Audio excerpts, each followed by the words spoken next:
Deuteronomy 20. When you go out to war against your enemies and see horses and chariots, an army larger than your own, you shall not be afraid of them, for the Lord your God is with you, who brought you up from the land of Egypt. Before you engage in battle, the priest shall come forward and speak to the troops and shall say to them, Hear, O Israel. Today you are drawing near to do battle against your enemies. Do not lose heart, or be afraid, or panic, or be in dread of them, for it is the Lord your God who goes with you to fight for you against your enemies to give you victory. Then the officials shall address the troops, saying, Has anyone built a new house but not dedicated it? He should go back to his house, or he might die in the battle and another dedicate it. Has anyone planted a vineyard but not yet enjoyed its fruit?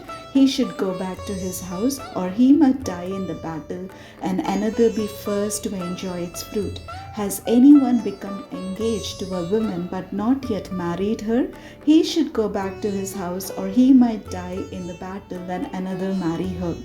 The officials shall continue to address the troops, saying, Is anyone afraid or disheartened? He should go back to his house, or he might cause the heart of his comrades to melt like his own. When the officials have finished addressing the troops, then the commanders shall take charge of them. When you draw near to a town to fight against it, offer it terms of peace. If it accepts your terms of peace and surrenders to you, then all the people in it shall serve you at forced labor. If it does not submit to you peacefully, but makes war against you, then you shall besiege it. And when the Lord your God gives it into your hand, you shall put all its males to the sword. You may, however, take as your booty the women, the children, livestock, and everything else in the town, all its spoil. You may enjoy the spoil of your enemies, which the Lord your God has given you. Thus you shall treat all the towns that are very far from you, which are not towns of the nations here. But as for the towns of these peoples that the Lord your God is giving you as an inheritance, you must not let anything that breathes remain alive.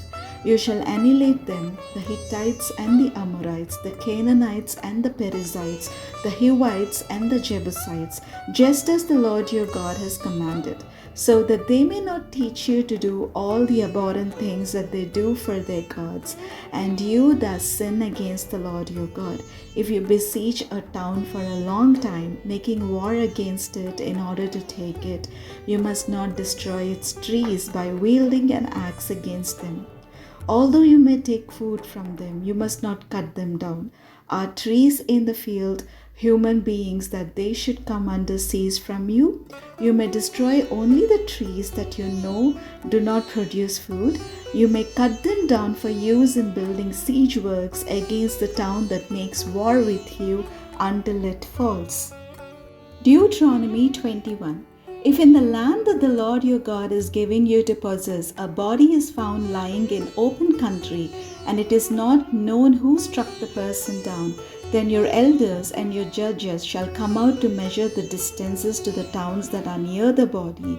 The elders of the town nearest the body shall take a heifer that has never been worked, one that has not pulled in the yoke. The elders of the town shall bring the heifer down to a wadi with running water, which is neither plowed nor sown, and shall break the heifer's neck there in the wadi.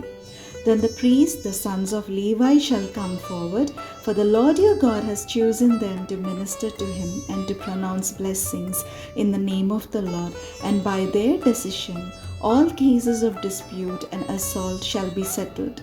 All the elders of the town nearest the body shall wash their hands over the heifer whose neck was broken in the wadi, and they shall declare, Our hands did not shed his blood, nor were we witnesses to it. Absolve, O Lord, your people Israel, whom you redeemed. Do not let the guilt of innocent blood remain in the midst of your people Israel.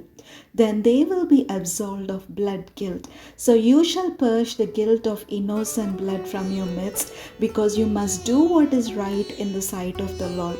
When you go out to war against your enemies, and the Lord your God hands them over to you, and you take them captive, suppose you see among the captives a beautiful woman whom you desire and want to marry, and so you bring her home to your house, she shall shave her head, pare her nails, discard her captive's garb, and shall remain in your house a full month, mourning for her father and mother. After that you may go into her and be her husband, and she shall be your wife. But if you are not satisfied with her, you shall let her go free and not sell her for money. You must not treat her as a slave, since you have dishonored her.